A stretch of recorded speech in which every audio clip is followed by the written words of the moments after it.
My name's Danny Craig. I'm a retiree. I'm a U.S. Army Vietnam veteran. I live in Henderson, Nevada. I've lived here approximately 3 years. Originally from Michigan, I lived in Michigan for 74 years before coming to Las Vegas. I went into the military in 1968, and I come out in 1969. I was drafted. I did 18 months in the military, and I did between 4 and 5 months in Vietnam. I was drafted into the military along with a lot of my other friends, and a lot of us went to Vietnam at the same time. And to me, being in the military was beneficial because I learned how to stand on my own 2 feet, discipline, and those type of things, which I never would have learned, living on the streets in the city of Detroit. In Vietnam, I was with a 155 unit.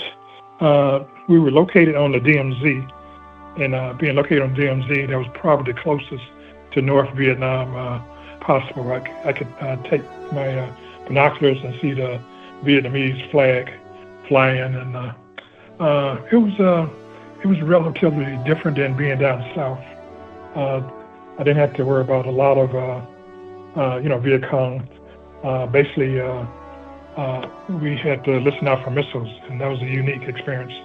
I learned that when missiles was coming at you, you could hear them. You had to go for cover, but you were pretty safe. If missiles was coming and all of a sudden there was a pause, no noise, that's when you had to be concerned because the missiles were close to landing. I didn't know anything about veteran benefits, and one of my coworkers asked me, were I receiving benefits? And I had to ask him, he's deceased now, but I had to ask him, what is a benefit? And he explained to me that if you have had health issues, VA will compensate you for benefits. The first benefits I received was a 10% for tendonitis, ringing in my ears, and so I was very impressed with that, and I was so glad that my friend and my coworker have asked me that I should be seeking benefits. So from that point, I was on a mission to help other veterans, and one of the things I did was I created veteran forums, and a lot of them was held in Detroit and Wayne County Community College. It was a way for them to communicate with each other, and to me that was one of the most important things for veterans is to communicate with other veterans, because a lot of veterans go through the same thing that the veteran might be going through. So one thing I encourage folks going into the military, if they have an illness, report it so it can be documented. One thing I would not be receiving the benefits that I have received if veterans have not complained or filed a claim, and because the military really don't know if it's a problem unless it's documented, and so there's a lot of benefits that veterans receive just because veterans file claims, and the ones that initially filed the claims, they were denied.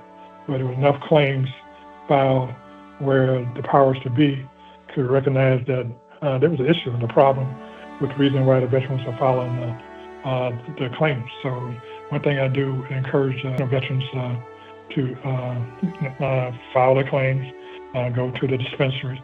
To me, I enjoyed serving. I was blessed.